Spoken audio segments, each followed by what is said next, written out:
Welcome to Watchman on the Wall, a daily outreach of Southwest Radio Ministries and SWRC.com. This week, we examine the history of biblical archaeology and what it means to Christians today. Artificial intelligence and transhumanism will be discussed, and we'll learn why giants in the Bible matter today. Watchman on the Wall is here each day with topics and guests that help you bring Christ-centered clarity to the chaotic world around us. In addition to our daily program, we produce resources, books, and DVDs designed to encourage and strengthen your faith. Our brand new books, Rise of the One World Mind by Josh Davis, Secret Societies by Micah Van Huss, and our 10-episode television series, Pilgrimage to Zion. This special series was filmed in Israel and Jordan. With the beautiful scenery of the Holy Land as our backdrop, our host and teacher Larry Stamm reveals Zion is about the Lord, His dwelling place, and His redeemed people, the people of God. You are invited to join us on this pilgrimage to Zion. All of these resources are available right now at swrc.com. That's swrc.com. When you order resources from Watchmen on the Wall, you are supporting the ministry and you're helping us to continue to proclaim around the world each day that God is still on the throne and prayer changes things. Artificial intelligence. Is it a tool to help humanity, or is it a way to summon dark forces that mean nothing but harm? To answer this question, here is Josh Davis with today's guest. Back in 2014, Elon Musk said, "With artificial intelligence, we are summoning the demon." Things have dramatically changed in this field of artificial intelligence since 2014. In fact, Elon Musk recently commented that it could be that artificial intelligence will be smarter than the smartest human being on planet Earth within a matter of perhaps even months from now. And so these are things that are concerning us. These are things that we need to open our eyes to. And we are excited to be joined with Allie Anderson today from Defender Press and from Skywatch TV. She's a daughter of the late Dr. Tom Horn, and we are bringing his final book. It's called Summoning the Demon, based off of what Elon Musk said 10 years ago now. Summoning the Demon, Artificial Intelligence and the Image of the Beast. Allie, we welcome you back to Watchmen on the Wall. Thank you so much. It's good to be here. I know that Dr. Horn felt such an urgent burden from the Lord to get this message out before he was called home to be with him. Now, why did he have such an urgency and such a burden to get this message out about artificial intelligence? It's not possible to get into all the years of the way my dad's ministry kind of crafted over the decades, honestly. But his ministry was never a real mainstream kind of thing. He always... And I remember as a kid, which is a conversation for a different day, but I remember as a kid, like him getting his first church he was pastoring.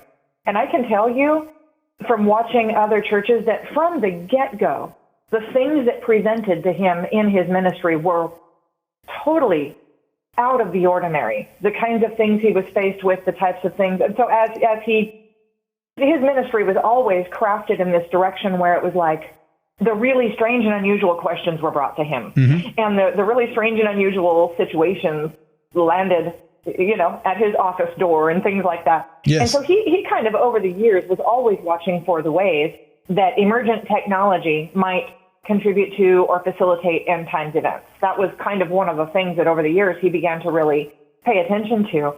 And so he had been already watching, the fact that Elon Musk said that and different things that were emerging. He's talked about transhumanism for decades and all of that. But a little while ago, I think it's about 18 months ago, he decided to go on with an online AI chatbot. And he asked this AI program this question. He said, "Are you a part of a complex web of technologies leading to an incomprehensible future entity the Bible refers to as the image of the beast?" So that's quite a question to put into an AI chatbot. It is. And because of the keywords like image of the beast, he really expected this chatbot to come back with image of the beast found in Revelation, et cetera, et cetera. These are the scripture references. Some list of here's where the Bible references the phrase image of the beast, or does not compute, don't know what you're talking about.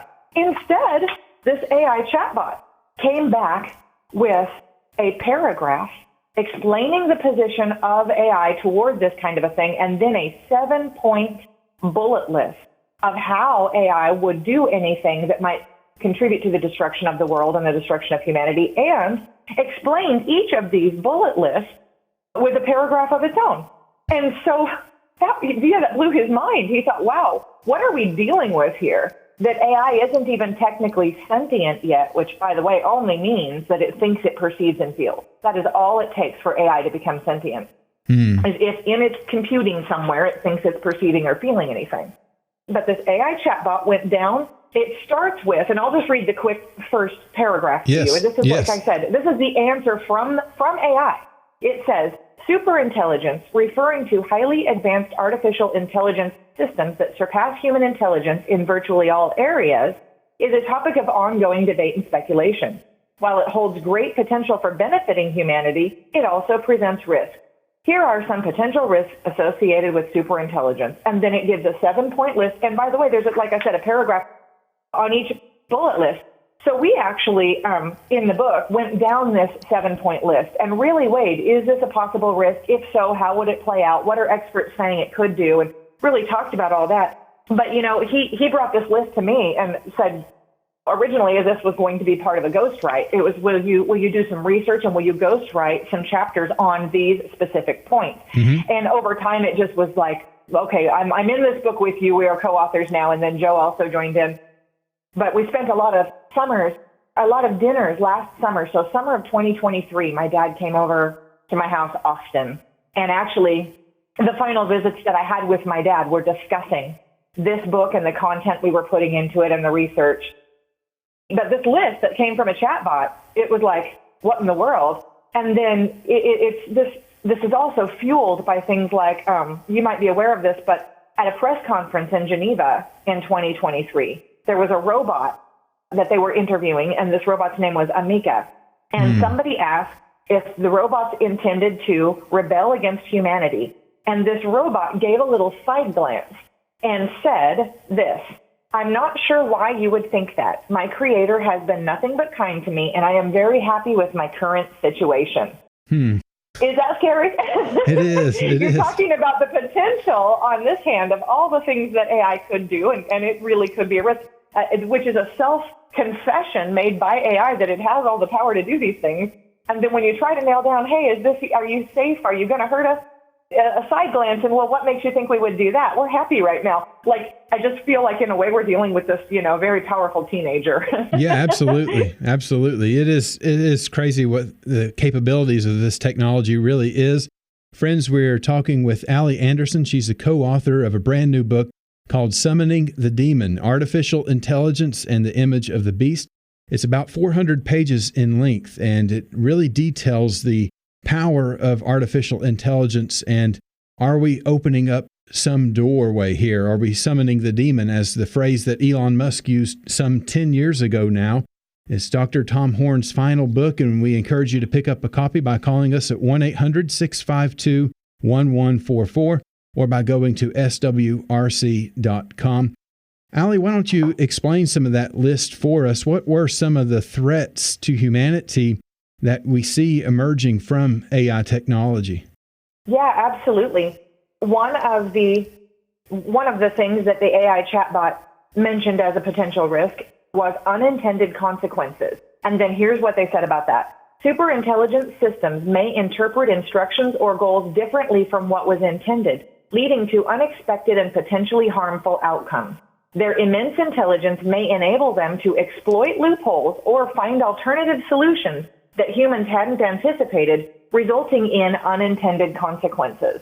And again, we went into the book and really broke down what are the potential unintended consequences. Are experts saying this is possible or not? And what we found when we did this research, honestly, was that a lot of the things, you've got these experts out there, and some of them are saying, hey, this is, you guys need to slow down and put a lid on this and figure out what you're dealing with before you just unleash it.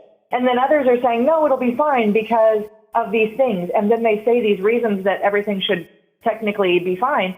But when you really break down that argument, there are holes in the argument. So it's kind of, I'm with the experts that are saying, hold on. Yes. Another one, autonomous decision making. And then here's what they said about that. As superintelligence becomes more autonomous, it may make decisions or take actions independently without human intervention or oversight. If these decisions have far-reaching consequences, there's a risk of unintended harm or decision-making that is difficult for humans to comprehend or rectify. And we're seeing small versions of that one already.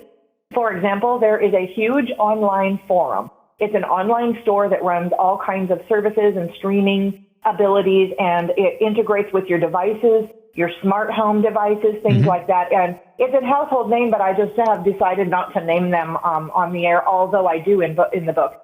And this online commerce, basically, because it sells things and because it integrates with your devices, there was a man who had a smart home doorbell, and almost said the name, the delivery man for this forum was leaving a package at this particular customer's door. And as he was walking away, he thought he heard a racial slur. So he thought he heard a racial slur.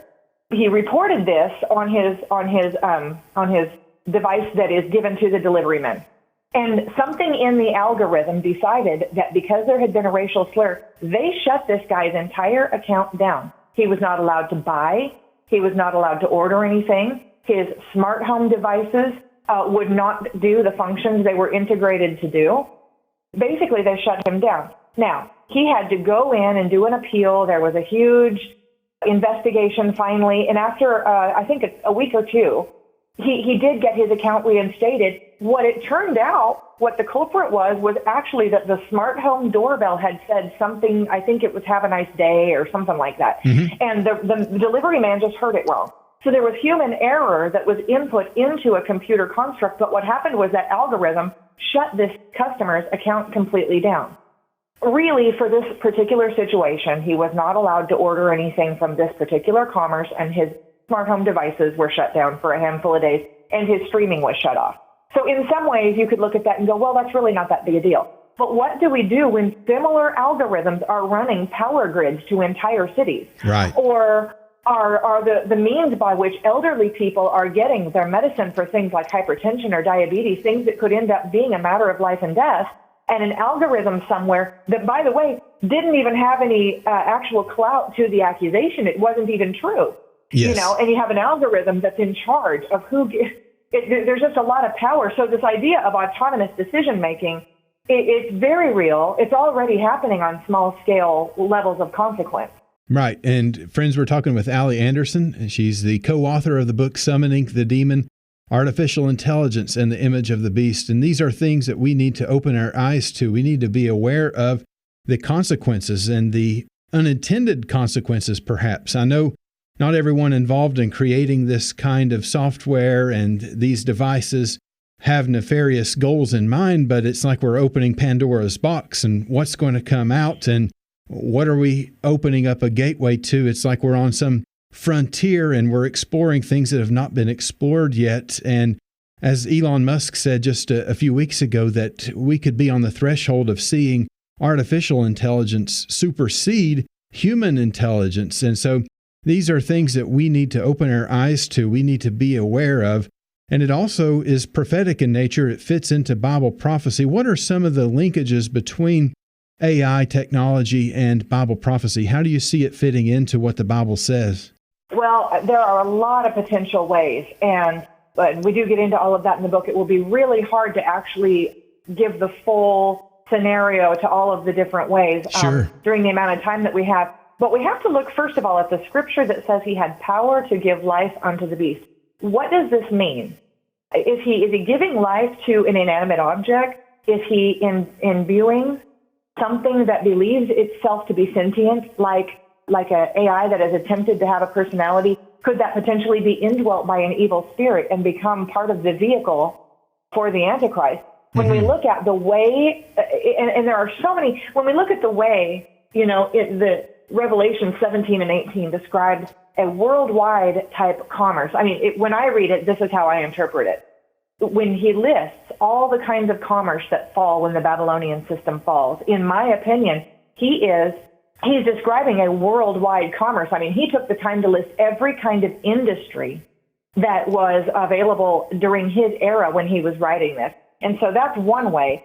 And the other thing is that the way Joe in the book discusses the way that the mark of the beast would actually be rolled out, and it's a very plausible scenario. And basically, to nutshell it as quickly as I can, it will become something that the people demand to be given the mark, because it is a digital authentication that separates the good citizens from the bad citizens and helps protect your own identity. It's a type of identity protection.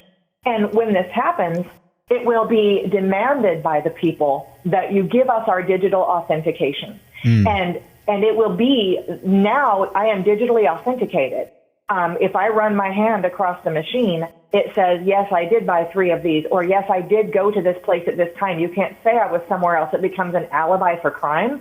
It becomes, the way that my identity is ultimately protected. I mean, it's just, and it also is a fast, easier way to pay, because aren't we getting closer to cashless every single day? Yes, we are. We are. And so it's the ultimate protection, right? Saying this from the devil's advocate here. The ultimate protection from things like, if my debit card were to be stolen or whatever, and I carry it on my body, it's on my person at all times, it 100% authenticates every single thing I do and is my payment for everything I do and tracks me. If I come up missing, right where to look for me. Like, there's a million ways this is going to be marketed as a safety precaution for people, and people are going to, trigger events will happen. This is what Tom believed and Joe and I believe will happen. Trigger events will happen, which will cause people to feel like they are not safe unless they take the mark. Yes. And that will be the way that they feel safe. So it's very easy to assume the public will deny this until they feel unsafe. But watch how fast the public's tune shifts against anything once they feel unsafe and you present that thing as the solution to the problem, right? It's a complete manipulation tactic. But it will be so demanded by the public that they will actually insist upon it. And those who don't want it, it will be like, well, what do you have to hide? Why are you not a good citizen? Why won't you take this thing in your palm or in your forehead? And then if you have a perceived sentient AI, which, like I said, all it needs to do is think it's perceiving or feeling, and you have this perceived sentient AI who then is indwelt by an evil spirit. And again, part of the reason that prophecy says we will go to a one-world government, right? Because this has to be required around the globe in order to really be able to do what it does. It will control worldwide commerce. It will regulate worldwide legislation. It will become the center of everything. And eventually, I believe it will also be the abomination of desolation. So there's just, I feel like it's a huge catalyst point at which all the Revelation stuff really begins to take shape. And it's one of those things that once you start reading Revelation through this filter, you start going, oh, wow, I see how that could happen, because John the Revelator was writing to the worldview he had of his day. When he lists all those markets, he's talking about, the incense and the herbs and the goats and the, he's listing all the commerce that's of his day. But when you really start looking at it and realizing that this really does fit the modern lens. It certainly does. And everything that you said there, I agree with you, because we see this world coming to a crisis point, and I hate to dredge up bad memories of COVID during 2020, but if you look at the mindset that was used to push COVID onto this world and the solutions that were then offered, if you want to be healed, if you want to get well, then you need to do this and you need to do that, and you need to stay in, and all the kinds of regulations that came out. And we see that they presented it as a solution. And I agree with you that these kinds of things, the mark of the beast system, all that will be presented as a solution. I don't think it's going to be foisted upon people and forced upon people at first. I think ultimately it certainly could be, but we see that it'll be offered as, look, this is the latest and greatest gadget, and you need to have this. This is the way the world's moving. We want you to be safe. We want you to be secure. We want you to be healthy. We want to open up this new frontier for you. And we see that that's exactly how it's going to be marketed.